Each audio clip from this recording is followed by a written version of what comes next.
പരമേശ വരമരുളീശ നീയത്രേ N രക്ഷാസ്ഥാനം. പരമേശ വരമരുളീശ നീയത്രേ N രക്ഷാസ്ഥാനം.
നടത്തിപ്പും എന്റെ ഭാഗ്യനിറവല്ലോ. നിന്റെ എല്ലാ നടത്തിപ്പും എന്റെ ഭാഗ്യനിറവല്ലോ. പരമേശ വരമരുളീശ നീയത്രേ എൻ രക്ഷാസ്ഥാനം. പരമേശ വരമരുളീശ നീയത്രേ എൻ രക്ഷാസ്ഥാനം.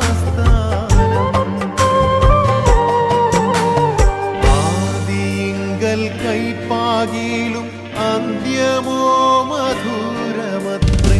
ആദിങ്കൽ കൈപ്പാകിലും അന്ത്യമോ മധുരമത്രേ. പരമേശ വരമരുളീശ നീയത്രേ എൻ രക്ഷാസ്ഥാനം. പരമേശ വരമരുളീശ നീയത്രേ എൻ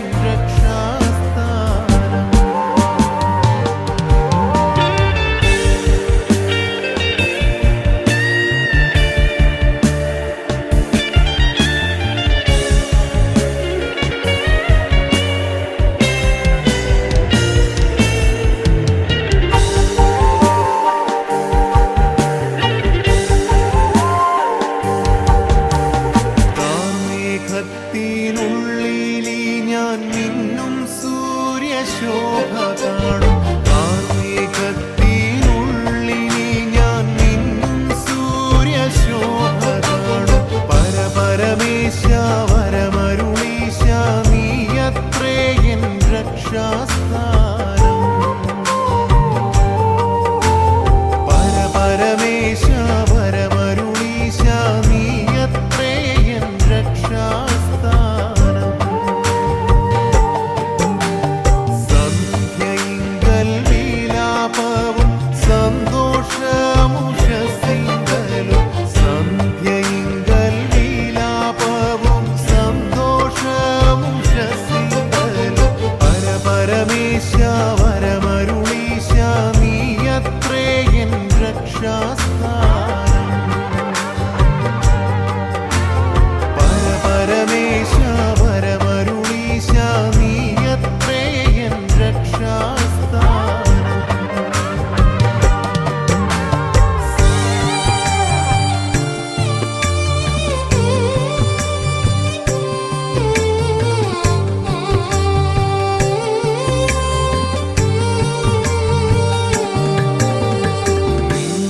നിന്നോടൊന്നിച്ചുള്ള വാസം എന്റെ കണ്ണീർ തുടച്ചിടും.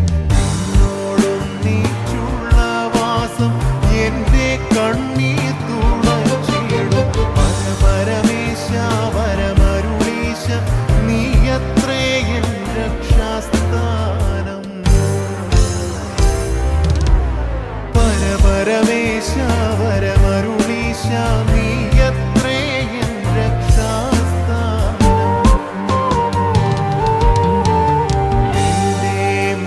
ശോഭമൂലം എന്റെ ദുഃഖം തീർന്നു പോകും.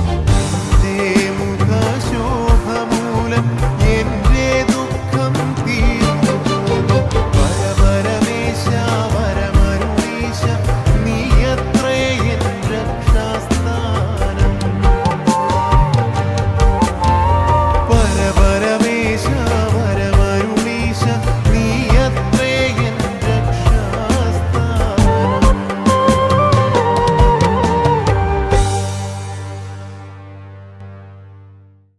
മലയാളത്തിൽ ഒരു ചൊല്ലുണ്ട്, ആനയ്ക്ക് തടി ഭാരം, ഉറുമ്പിന് അരിഭാരം.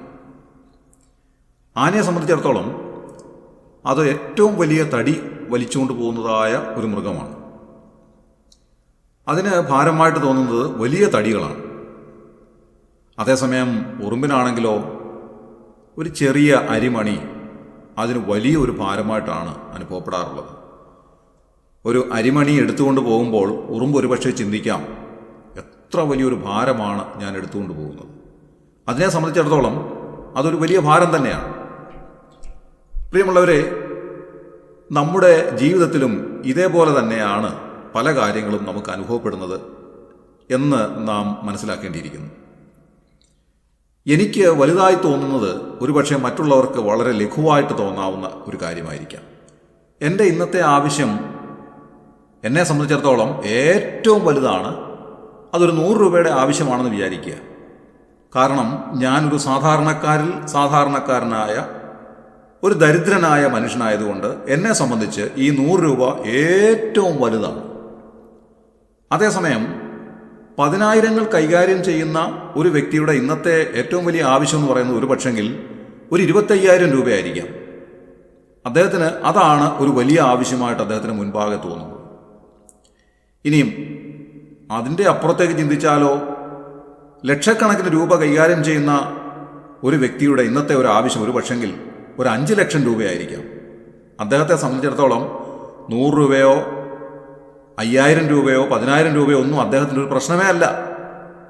അദ്ദേഹത്തിൻ്റെ ഇന്നത്തെ ആവശ്യം ലക്ഷങ്ങളാണ്. അതേപോലെ തന്നെയാണ് കോടീശ്വരന്മാരായിട്ടുള്ള ആളുകൾ. അവരുടെ ആവശ്യം ഒരു പക്ഷെങ്കിൽ കോടികളായിരിക്കാം. പ്രിയമുള്ളവരെ, തടി എടുത്തുകൊണ്ട് പോകുന്ന ആന അനുഭവിക്കുന്ന അതേ ബുദ്ധിമുട്ട് തന്നെയാണ് അരി എടുത്തുകൊണ്ട് പോകുന്ന ഒരു ഉറുമ്പ് അനുഭവിക്കുന്നത് എന്നുള്ളത് പരമാർത്ഥമായ ഒരു കാര്യമാണ്. എല്ലാവർക്കും അവരവരുടേതായിട്ടുള്ള പ്രശ്നങ്ങൾ ഏറ്റവും വലുതാണ്. ഒരുപക്ഷെ തടി കൊണ്ടുപോകുന്ന ആന നോക്കുമ്പോൾ ഒരു അരിമണിയും തോളിലേറ്റി വേച്ച് നീങ്ങുന്നതായ ഉറുമ്പിനെ കണ്ടിട്ട് ഒരുപക്ഷെ പരിഹസിക്കാൻ സാധ്യതയുണ്ട്. ഇതാണോ ഇദ്ദേഹത്തിൻ്റെ ഒരു ഭാരം എന്നൊരു പക്ഷേ ചിന്തിക്കാൻ സാധ്യതയുണ്ട്. എന്നാൽ ഉറുമ്പിനെ സംബന്ധിച്ചിടത്തോളം ഈ അരിമണി എന്ന് പറയുന്നത് അദ്ദേഹത്തിൻ്റെ ഏറ്റവും വലിയ ഭാരമാണ്. കൊച്ചുകുട്ടികളുടെ പാഠപുസ്തകത്തിലെ ഒരു പദ്യശകലം എൻ്റെ ശ്രദ്ധയിൽപ്പെട്ടത് ഇങ്ങനെയാണ്: ചോണൻ ഉറുമ്പിന് വഴിയിൽ കാണും കല്ലൊരു പർവ്വതമാകുന്നു എന്ന് പറഞ്ഞാൽ, ഉറുമ്പിനെ സംബന്ധിച്ചിടത്തോളം അതിൻ്റെ വഴിയിൽ കാണുന്നതായ ഒരു ചെറിയ കല്ല് ഒരു വലിയ പർവ്വതമായിട്ടാണ് അതിന് തോന്നുന്നത്. ഇന്ന് രാവിലെ ഈ ചിന്ത ഞാൻ നിങ്ങളുമായി പങ്കുവെച്ചത് എന്താണെന്ന് ചോദിച്ചാൽ, പ്രിയമുള്ളവരെ, നമുക്കെല്ലാം നമ്മുടേതായിട്ടുള്ള ഓരോരോ പ്രശ്നങ്ങളുണ്ട്. ഒരാളിൻ്റെ പ്രശ്നമായിരിക്കണമെന്നില്ല മറ്റൊരാളിനുള്ളത്. നാം കാണുന്നത് ആ പ്രശ്നങ്ങളുടെ സങ്കീർണതയാണ്. നമ്മുടെ മുൻപാകെ ഒരു വലിയ ഭാരമായിട്ടോ ഒരു വലിയ പർവ്വതമായിട്ടോ നമ്മുടെ മാർഗ തടസ്സമായി നിൽക്കുന്ന വലിയ വലിയ പ്രതിസന്ധികളെയാണ് നാം നമ്മുടെ ജീവിതത്തിൽ കണ്ടുകൊണ്ടിരിക്കുന്നത്. അതെങ്ങനെ തരണം ചെയ്യാം എന്നുള്ളത് നമ്മുടെ ഉറക്കം കെടുത്തുന്നതായ പ്രശ്നങ്ങളായിരിക്കാം. ഇതേവരെ ഉത്തരം കണ്ടെത്താൻ സാധിക്കാത്ത പ്രശ്നങ്ങളായിരിക്കാം. പലപ്പോഴും നമ്മുടെ സമാധാനം കെടുത്തിക്കളയുന്നത് ഈ പ്രശ്നങ്ങളുടെ അപ്പുറം നാം ചിന്തിക്കുമ്പോഴാണ്. എൻ്റെ ഇന്ന കാര്യങ്ങൾ മുഖാന്തരം ഞാൻ നാളെ എന്തു ചെയ്യും, നാളെ കഴിഞ്ഞ് ഞാൻ എങ്ങനെയാണ് ജീവിക്കുന്നത്, നാളത്തെ ഒരു ദിവസം ഞാൻ എങ്ങനെ മുൻപോട്ട് പോകും, ഞാൻ എങ്ങനെ അടുത്ത ചുവട് വയ്ക്കും, ഇന്ന കാര്യങ്ങൾ സംഭവിച്ചില്ലെങ്കിൽ അടുത്ത പടി എന്താണ്, ഇനി എങ്ങനെയാണ് കാര്യങ്ങൾ, ഇതൊക്കെ ഓർത്ത് നാം എപ്പോഴും പരിഭ്രാന്തിയുള്ളവരായി തീരാറുണ്ട്. നാം അറിയാതെ തന്നെ ഈ ചിന്തകളിലേക്ക് നമ്മുടെ മനസ്സ് നമ്മെ വലിച്ചുകൊണ്ട് പോവുകയാണ്. വാസ്തവത്തിൽ ഇതിനെന്താണൊരു പ്രതിവിധി?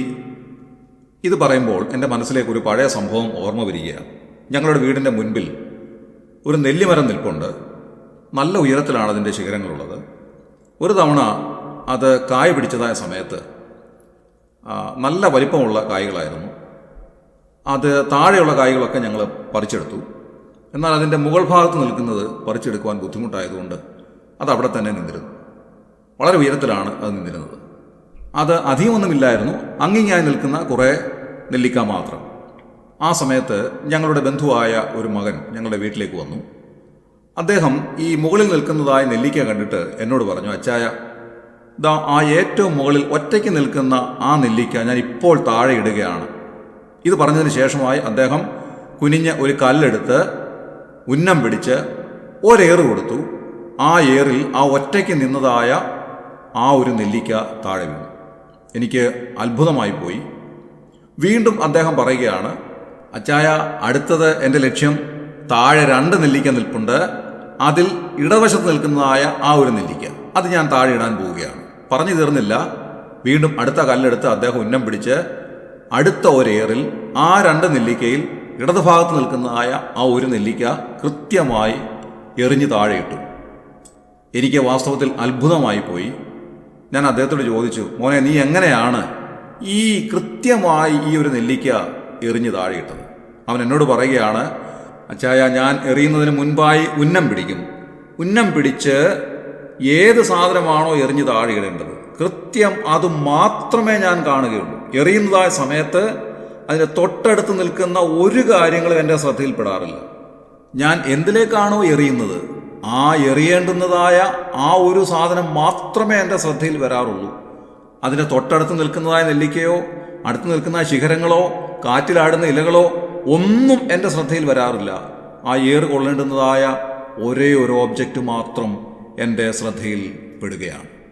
നമ്മുടെ കർത്താവിനെ ഇതുപോലെ ഒന്ന് ശ്രദ്ധിച്ചു നോക്കുവാൻ നമുക്ക് സാധിച്ചിരുന്നെങ്കിൽ നമ്മുടെ പ്രശ്നങ്ങളൊന്നും നമുക്ക് ഒരു ബുദ്ധിമുട്ടായിട്ട് തോന്നുകയില്ലായിരുന്നു എന്ന് ഞാൻ മനസ്സിലാക്കുകയാണ്. എബ്രായ ലേഖനകാരൻ പറയുന്നത് ഇങ്ങനെയാണ്. എബ്രായ ലേഖനം 12-ാം അധ്യായം 2-ാം വാക്യം, വിശ്വാസത്തിൻ്റെ നായകനും പൂർത്തി വരുത്തുന്നവനുമായ യേശുവിനെ നോക്കുക. തൻ്റെ മുമ്പിൽ വെച്ചിരുന്ന സന്തോഷം ഓർത്ത് അവൻ അപമാനം അലക്ഷ്യമാക്കി ക്രൂശിനെ സഹിക്കുകയും ദൈവസിംഹാസനത്തിൻ്റെ വലത്തുഭാഗത്ത് ഇരിക്കുകയും ചെയ്തു. നിങ്ങളുടെ ഉള്ളിൽ ക്ഷീണിച്ചു മടുക്കാതിരിപ്പാൻ പാപികളാൽ തനിക്ക് നേരിട്ട ഇങ്ങനെയുള്ള വിരോധം സഹിച്ചവനെ ധ്യാനിച്ചുകൊള്ളുവീൻ. കർത്താവിനെ ശ്രദ്ധിച്ചു നോക്കുവാൻ, സൂക്ഷിച്ചു നോക്കുവാൻ നമുക്കിടയായിത്തീരേണ്ടത് ആവശ്യമാണ്. എബ്രായ ലേഖനം 3-ാം അധ്യായം 1-ാം വാക്യത്തിൽ നാം കാണുന്നതും ഇത് തന്നെയാണ്. കർത്താവിനെ ശ്രദ്ധിച്ചു നോക്കുവാൻ എബ്രായ ലേഖനകാരൻ നമ്മോട് പറയുകയാണ്. കർത്താവിനെ മാത്രം നോക്കുമ്പോൾ നമ്മുടെ സകല പ്രശ്നങ്ങൾക്കും പരിഹാരമായി കഴിഞ്ഞു.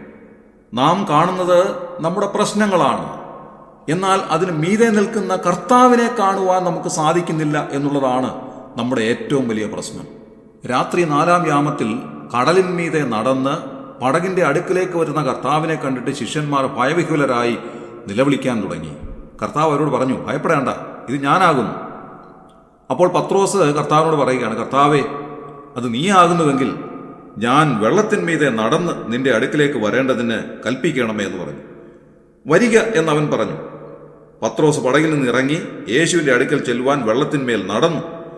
എന്നാൽ അവൻ കാറ്റ് കണ്ട് പേടിച്ച് മുങ്ങിത്തുടങ്ങുകയാൽ, കർത്താവേ, എന്നെ രക്ഷിക്കണമേ എന്ന് നിലവിളിച്ചു. ഇത് മത്തായി സുവിശേഷം 14-ാം അധ്യായം 27-28 വാക്യങ്ങളിൽ ഈ ഭാഗം നാം വായിക്കുന്നു.